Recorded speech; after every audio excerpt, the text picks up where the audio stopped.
अस्सलाम वालेकुम। हमारा आज का टॉपिक है साइक्लिक ग्रुप्स। पहले हम इसकी डेफिनेशन देखेंगे और हम इसकी कुछ एग्जांपल्स देख लेंगे और इससे रिलेटेड कुछ स्टेटमेंट्स देख लेंगे। डेफिनेशन देखते पहले, let G be a group if there exist some a belongs to G such that G equals a to the power n such that n belongs to the set of integers. इसका क्या मतलब है? जी के तमाम elements ए की कुछ power हैं, ए की ही कोई ना कोई पावर है और ए क्या होता है? जी ही का कोई एक एलिमेंट है। या आप ये कह सकते हैं कि अगर हम ए की पावर्स लेते जाएं, इंटीग्रल पावर्स, यानी कि ए की पावर 1, 2, 3, 4 और ए की पावर -1, -2, -3 और ए की पावर 0। जब हम ए की पावर्स लेते चले जाएंगे तो हमारे पास जी के एलिमेंट्स आ जाएंगे और तमाम एलिमेंट्स आ जाएंगे। अगर ऐसा केस होगा तो हम कहेंगे कि जी एक साइक्लिक ग्रुप है। हर ग्रुप में ऐसा नहीं होता कि हमें उसमें से कोई एक ऐसा एलिमेंट मिले जिसकी पावर्स लेते चले जाएं तो हमारे पास ग्रुप के तमाम एलिमेंट्स आ जाए। लेकिन अगर ग्रुप में ऐसा कोई एलिमेंट मौजूद होगा तो हम उसको कहेंगे कि ये एक साइक्लिक ग्रुप है। Then G is called a cyclic group generated by a. We write it as G equal, ये पॉइंटेड ब्रैकेट्स के दरमियान में ए लिखेंगे और इसको हम रीड कैसे करते हैं? G is generated by A. A is called generator of G. यहाँ देख के बज़ाहिर ऐसा लग रहा है कि साइक्लिक ग्रुप हमेशा इनफाइनाइट होता है, क्योंकि अगर हम यहाँ देखें इंटीजर्स का सेट इनफाइनाइट होता है तो ए की जो पावर्स लेंगे, A to the power 1, A to the power 2, A to the power 3, A to the power 4 and so on. इसी तरह नेगेटिव पावर्स लेंगे तो ये इनफाइनाइट नंबर ऑफ एलिमेंट्स आ जाएंगे। लेकिन ऐसा हरगिज़ ज़रूरी नहीं कि ये हमेशा इनफाइनाइट ही हो cyclic group. Cyclic groups finite भी होते हैं और इनफाइनाइट भी होते हैं। हम दोनों की एग्जाम्पल देख लेंगे आज। If there is some least positive integer n such that a to the power n equal e, where e is identity of g, then g is a finite cyclic group of order n. ये a इसका generator है। अगर हमारे पास कोई एक positive integer मिल जाए, ऐसा least positive integer के a की पावर n लें और हमारे पास आइडेंटिटी आ जाए तो हम n को कहेंगे कि g साइक्लिक ग्रुप का एक ऑर्डर है। जी साइक्लिक ग्रुप का ऑर्डर है और इस केस में डेफिनेटली एक फाइनाइट साइक्लिक ग्रुप होगा। अगर ऐसा कोई एन मौजूद नहीं है तो इसका मतलब होगा कि जी का ऑर्डर इनफाइनाइट है। इसको हम एक एग्जांपल के जरिए से भी देख लेंगे। इसी अगली एग्जांपल में एग्जांपल 1 देखिए, जी हमारे पास सेट है जिसमें एलिमेंट है 1, -1, आयोटा, -आयोटा। तो ये हमारे पास एक ग्रुप है, पहले भी हम देख चुके हैं, दोबारा इसको वर्बली देख लेते हैं। 4 एलिमेंट्स है इसके अंदर। बाइनरी ऑपरेशन हमारा क्या है? मल्टीप्लिकेशन ऑफ कॉम्प्लेक्स नंबर्स और ordinary multiplication of complex numbers. इन 4 में से किसी 2 एलिमेंट को मल्टीप्लाई करें तो रिजल्ट हमारा फिर इसी के अंदर आएगा। जैसे कि अगर इन 2 एलिमेंट्स को मल्टीप्लाई करें आयोटा और माइनस आयोटा का तो आएगा minus iota square. Minus iota square क्या होगा? +1, तो इसके अंदर मौजूद है। इसी तरह कोई से 2 एलिमेंट ले लें, मल्टीप्लाई करें, रिजल्ट इसके अंदर ही होगा। इसका मतलब है कि मल्टीप्लिकेशन यहाँ पे एक प्रॉपर, ये सेट अंडर मल्टीप्लिकेशन क्लोज्ड है। मल्टीप्लिकेशन एक बाइनरी ऑपरेशन है यहाँ पे। एसोसिएटिव प्रॉपर्टी चूंकि कॉम्प्लेक्स नंबर्स में होती है अंडर मल्टीप्लिकेशन, तो उसके हर सबसेट में होगी, इन पर्टिकुलर इसमें भी होगी। आइडेंटिटी एलिमेंट इसमें 1 है और हर एलिमेंट का इन्वर्स भी है। 1 का इन्वर्स 1, -1 का इन्वर्स -1 ही है, क्योंकि -1 को -1 से मल्टीप्लाई करेंगे तो रिजल्ट क्या आ जाएगा? 1, यानी कि आइडेंटिटी एलिमेंट। इस तरह आयोटा का इन्वर्स माइनस आयोटा, क्योंकि आयोटा को माइनस आयोटा से मल्टीप्लाई करेंगे तो ये बन जाएगा माइनस आयोटा स्क्वायर और माइनस आयोटा स्क्वायर होता है +1, यानी कि आइडेंटिटी। तो आयोटा का इन्वर्स माइनस आयोटा का इन्वर्स आयोटा। तो हर एलिमेंट का इन्वर्स भी है, लिहाजा जी एक ग्रुप है अंडर मल्टीप्लिकेशन। अब देख लेते हैं कि क्या ये साइक्लिक ग्रुप है। तो हमने जी में से एक एलिमेंट लिया है आयोटा। आयोटा के पावर्स लेते हैं हम। आयोटा की पावर 1 आयोटा आएगा, आयोटा स्क्वायर -1। आयोटा की पावर 3 लेकर उस पावर को ब्रेक कर लेते हैं, iota square multiply by iota. Iota square -1 और ये आयोटा तो मल्टीप्लाई होकर आ जाएगा माइनस आयोटा। फिर आयोटा की पावर 4 लेंगे, जिससे लिख देंगे iota square whole square. Iota square -1 उसका स्क्वायर करेंगे तो +1 आ जाएगा। तो ये देखिए हम आयोटा के पावर्स लेते चले जा रहे थे तो हमारे पास सारे एलिमेंट्स आ गए हैं। 1 ये मौजूद है, -1 ये है, आयोटा यहाँ पे है और माइनस आयोटा यहाँ पे, तमाम एलिमेंट्स आ गए। तो इसका मतलब जी ग्रुप जनरेट हो रहा है आयोटा से। तो हम इस तरीके से लिखेंगे, G is a cyclic group generated by iota. यहाँ हमने कहा था कि हमने इस ए की पावर्स लेनी है, इंटीग्रल पावर्स, और तमाम की तमाम पावर्स लेनी है। लेकिन यहाँ पे हमने सिर्फ 4 तक पावर ली, 4 से आगे नहीं गए। क्यों नहीं गए? 4 से अगर आगे जाएंगे तो हमारे पास यही एलिमेंट्स वापस आते चले जाएंगे। जैसे अगर आयोटा के पावर 4 ले लें, आयोटा के पावर 5 ले लें तो हमारे पास आयोटा आ जाएगा। आयोटा के पावर 6 ले लें तो -1 आ जाएगा। इसी तरह अगर पावर्स लेते चले जाएंगे तो हमारे पास यही एलिमेंट्स वापस आते चले जाएंगे। और आयोटा की पावर अगर नेगेटिव में लेंगे, जैसे -1 लेंगे, iota power -1 equal 1 upon iota, simplify करें रिजल्ट इसी में आएगा। तो नेगेटिव पावर भी सारी इसी के अंदर है। और अगर पावर 0 लेंगे, आयोटा टू द पावर 0 क्या आएगा 1, तो वो भी इसके अंदर मौजूद है। ये हमारे सामने एक एग्जांपल आ गई साइक्लिक ग्रुप की, फाइनाइट साइक्लिक ग्रुप की। अभी हम देखेंगे इनफाइनाइट साइक्लिक ग्रुप की एग्जांपल। यहाँ पे आपको एक ऑर्डर का बताया था कि ए अगर जनरेटर है और हमारे पास अगर कोई लीस्ट पॉजिटिव इंटीजर है एन, कि A to the power N identity आ जाए, तो उस एन को हम देंगे साइक्लिक ग्रुप का ऑर्डर।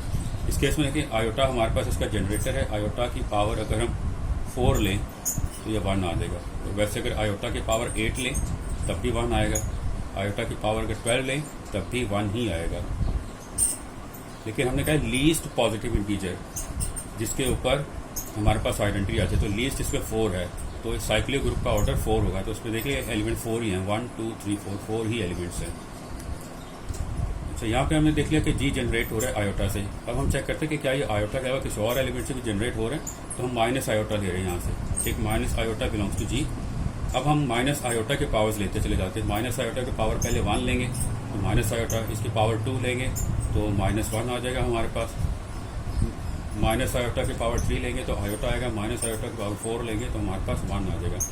तो ये देखें सारे के सारे एलिमेंट्स आ गए। फिर से आगे आयोटा की पावर 5 लेंगे तो फिर हमारे पास माइनस आयोटा आ जाएगा। सॉरी, माइनस आयोटा की पावर 5 लेंगे तो फिर से माइनस आयोटा आ जाएगा। ये एलिमेंट्स रिपीट होते चले जाएंगे। यानी जी ग्रुप माइनस आयोटा से भी जनरेट हो रहा है, तो हम इस तरह लिख देंगे G is generated by minus iota. We see that generator of a cyclic group may not be unique. एक से ज्यादा जनरेटर हो सकते हैं।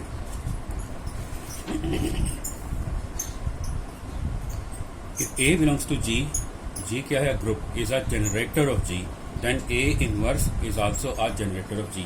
A जनरेटर तो इसका इन्वर्स भी लाजमी जनरेटर होगा। ये हमने इस एग्जाम्पल में देख लिया है। इस ग्रुप का जनरेटर आयोटा था, इस ग्रुप का जनरेटर माइनस आयोटा भी है। इस स्टेटमेंट को देखकर बज़ाहिर ऐसा लगता है कि किसी भी साइक्लिक ग्रुप के 2 जनरेटर तो हमेशा लाजमी होंगे। एक एलिमेंट एक जनरेटर होगा तो उसका इन्वर्स भी जनरेटर होगा, तो 2 तो लाजमी होंगे। ऐसा ज़रूरी नहीं है। अगर हमारे पास एक ग्रुप है जिसके अंदर के सिर्फ और सिर्फ आइडेंटिटी एलिमेंट है, जिसमें सिर्फ और सिर्फ आइडेंटिटी एलिमेंट है, उसके अलावा और कुछ नहीं है, जैसे इसी केस में ले लेते हैं।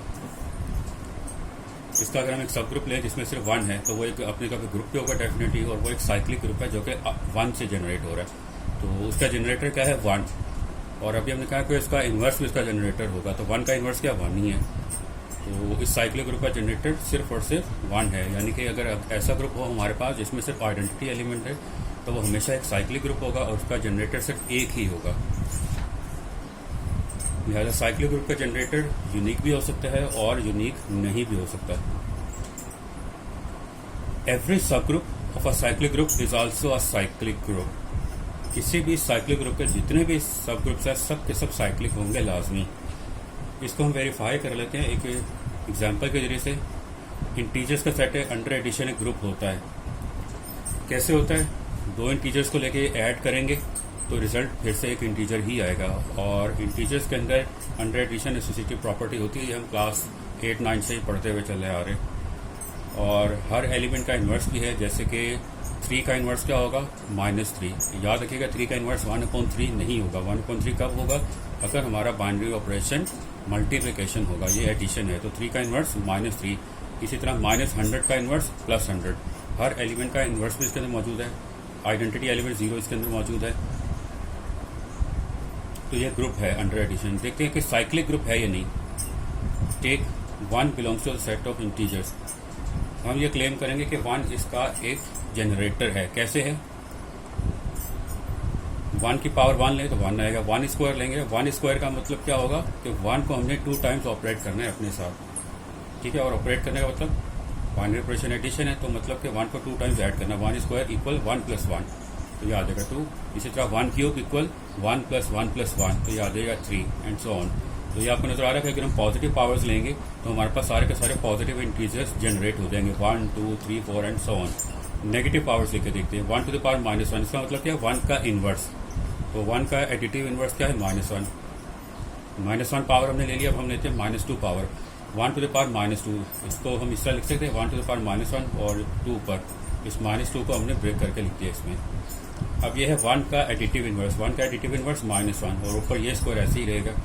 और ये स्क्वायर का मतलब क्या है, -1 2 टाइम्स ऐड होगा, -1 प्लस -1, ये आ जाएगा -2। इसी तरह 1 टू द पावर -3 लेंगे तो ये हमारे पास आ जाएगा -3। यानी अगर हम नेगेटिव पावर्स लेते चले जाएंगे तो नेगेटिव इंटीजर जनरेट हो जाएंगे। -1 आया, -2 आया, -3, -4, -5 एंड सो ऑन। 0 पावर लेंगे क्या होगा, यहाँ पे हमने पहले पॉजिटिव पावर ले ली 1 की, फिर नेगेटिव पावर्स ले ली, 0 पावर भी तो लेनी है हमें। 1 टू द पावर 0, ये 0 आएगा।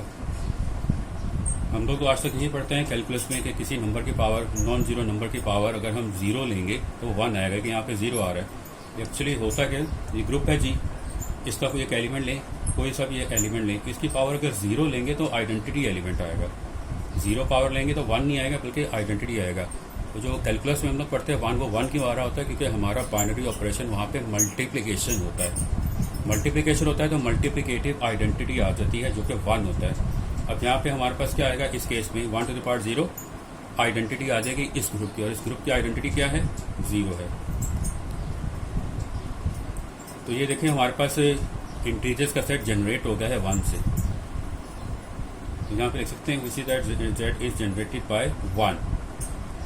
हमने अभी ऊपर क्या कहा था कि अगर कोई एक एलिमेंट जनरेटर है ग्रुप का तो उसका इन्वर्स भी जनरेटर होगा। तो 1 का इन्वर्स क्या है, -1। Since -1 is inverse of -1, so the integer set is also generated by -1। यहाँ पर हमने स्टेटमेंट लिखी थी, एवरी सब group of a cyclic group is also a cyclic. वो इस एग्जाम्पल में हम देख लेते हैं। अब ये इंटीजर्स का सेट है, ये साइक्लिक है, ये हमने देख लिया है। इसके सब ग्रुप्स देख लेते हैं कि क्या वो साइक्लिक है। इसके सब ग्रुप हैं क्या, इसके सब ग्रुप ये है, इसका एक तो सब ग्रुप इसका z खुद है, इंटीजर्स का सेट खुद है और वो साइक्लिक है, अभी हमने देख लिया। और इसका साइक्लिक ग्रुप ये है 2z -2z, ये दोनों इक्वल ही है। 2z का मतलब क्या है, तमाम इंटीजर्स को 2 से मल्टीप्लाई कर देंगे। इंटीजर का सेट क्या है, 0 +, -1 + -2 एंड सो ऑन। तमाम इंटीजर्स को 2 से मल्टीप्लाई कर देंगे तो हमारे पास आ जाएगा 0 + -2 + -4 एंड सो ऑन। -2 से मल्टीप्लाई करेंगे तब भी यही आएगा। और ये ग्रुप हमारे पास जनरेट हो रहा है 2 से। 2 से कैसे हो रहा है, 2 की पावर्स लेते जाएं, 2 की पावर 1 2, 2 की पावर 2 4, 2 की पावर 3, मतलब कि 2 को 3 टाइम्स ऐड करेंगे तो 6। ठीक है, तो सारे का सारा ग्रुप हमारे पास जनरेट हो जाएगा। 2 की पॉजिटिव पावर लेने से पॉजिटिव आ जाएगी इवन नंबर, नेगेटिव पावर लेने से नेगेटिव इंटीजर्स आ जाएंगे, और 0 पावर लेने से आइडेंटिटी आ जाएगा। 2 से भी जनरेट हो रहा है, और 2 का एडिटिव इन्वर्स -2 है, उससे भी जनरेट होगा। इस तरह इसका एक सब ग्रुप है 3z, तो 3z है या -3z, एक ही बात है। तो ये हमारे पास क्या होगा, 0 + -3 + -6 एंड सो ऑन। ये जनरेट हो रहा है 3 से भी और -3 से भी। इन जनरल इसके साइक्लिक ग्रुप इंटीजर्स के कौन सब ग्रुप्स, इसके सब ग्रुप्स कौन कौन से हैं, यही हैं। n z = 0 + -n + -2 and so on. और n यहाँ पे क्या है, n हमारा कोई एक इंटीजर है greater than equal to 1। n को 1 लेंगे, n को अगर 1 लेंगे तो ये हमारे पास इंटीजर्स का सेट आ जाएगा। 2 लेंगे तो ये आ जाएगा, 3 लेंगे तो ये वाला आ जाएगा। इस तरह इसके सब ग्रुप्स आते रहेंगे। इसके अलावा कोई सब ग्रुप्स नहीं है इंटीजर्स के सेट के, यही हैं। और ये जो सब ग्रुप हैं ये जनरेट किससे हो रहे हैं, n से या फिर -n से। ठीक है, तो हम ये देख रहे हैं कि तमाम के तमाम सब ग्रुप इंटीजर्स के सेट के साइक्लिक हैं।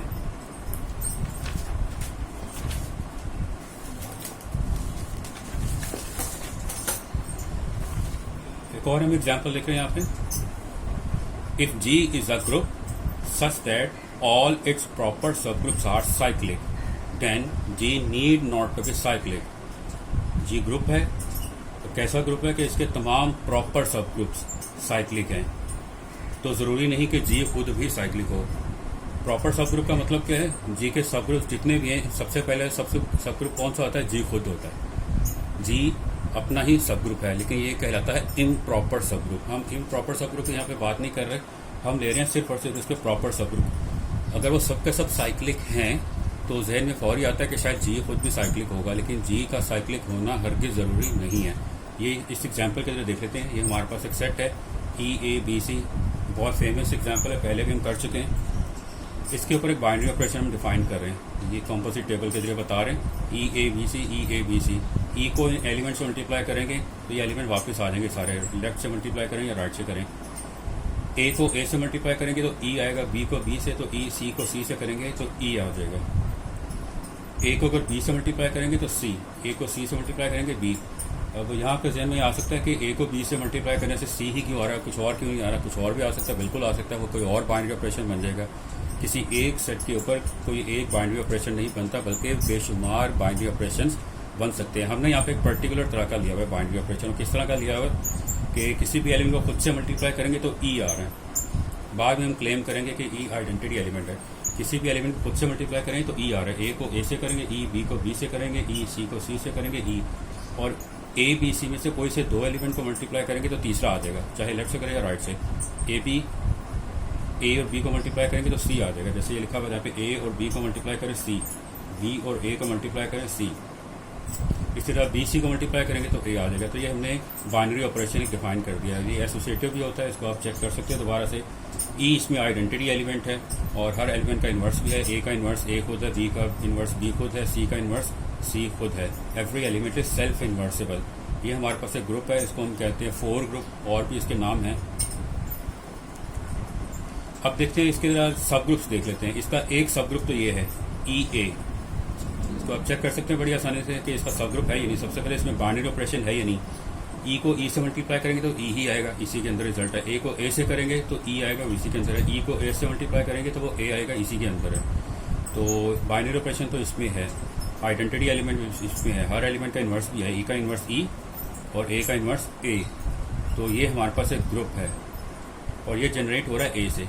ए की पावर लें 1 तो ये आ जाएगा, ए की पावर लें 2 मतलब कि ए मल्टीप्लाई बाय ए, और वो आएगा आइडेंटिटी। हमें इस टेबल से पता चल रहा है। और इसके बाद अगर ए की पावर 3 ले लें, जैसे ये लिखा हुआ है ए की पावर 3, इसको लिख सकते हैं A square multiply by A. A square किसके इक्वल आएगा, आइडेंटिटी के, और ये ए ऐसे ही रहेगा, आइडेंटिटी ए से मल्टीप्लाई होगा तो हमारे पास सिर्फ ए रह जाएगा। ठीक है, तो ए की हमने पावर 3 ली है तो वापसी हम इसी में आ जाएंगे। ए की पावर 4 लेके देख लें, आइडेंटिटी आ जाएगा। पावर 5 ले लें, ए आ जाएगा। 6 ले लें, आइडेंटिटी आएगा। तो हम इसी के अंदर घूमते रहेंगे, ए की अगर पावर्स लेते चले जाएंगे। इसी तरह से इसका एक सब ग्रुप है ई बी, ये भी साइक्लिक ग्रुप है, बी से जनरेट हो रहा है। एक है ई सी, साइक्लिक ग्रुप है, सी से जनरेट हो रहा है। सिर्फ आइडेंटिटी एलिमेंट ले लें, ये भी हमारे पास एक सब ग्रुप है जिसे हम कहते हैं ट्रिवियल सब ग्रुप, और ये जनरेट हो रहा है ई से। इन चार के अलावा सिर्फ एक ही सब ग्रुप और है, और वो कौन सा है, जी खुद। लेकिन वो इम्प्रॉपर सब ग्रुप है, और हमने कहा था इम्प्रॉपर सब ग्रुप को नहीं बल्कि प्रॉपर सब ग्रुप्स को सिर्फ देखना है। तो प्रॉपर सब ग्रुप सिर्फ यही है, इनके अलावा कोई इसका प्रॉपर सब ग्रुप नहीं है, और ये सब के सब साइक्लिक हैं। लेकिन जी खुद साइक्लिक नहीं है। अगर साइक्लिक होता तो ये इन चार में से किसी एक एलिमेंट से जनरेट हो रहा होता। तो हमने देखा है कि सी से जनरेट नहीं होता, क्योंकि सी से हमारे पास ये जनरेट हो रहा है, बी से हमारे पास ये जनरेट हो रहा है, और ए से हमारे पास ये जनरेट हो रहा है, और आइडेंटिटी से ये जनरेट हो रहा है। तो ये जी हमारा किसी भी एलिमेंट से जनरेट नहीं हो सकता, लिहाजा जी साइक्लिक नहीं है। These are the only proper subgroups of G which all are cyclic, but G is not cyclic.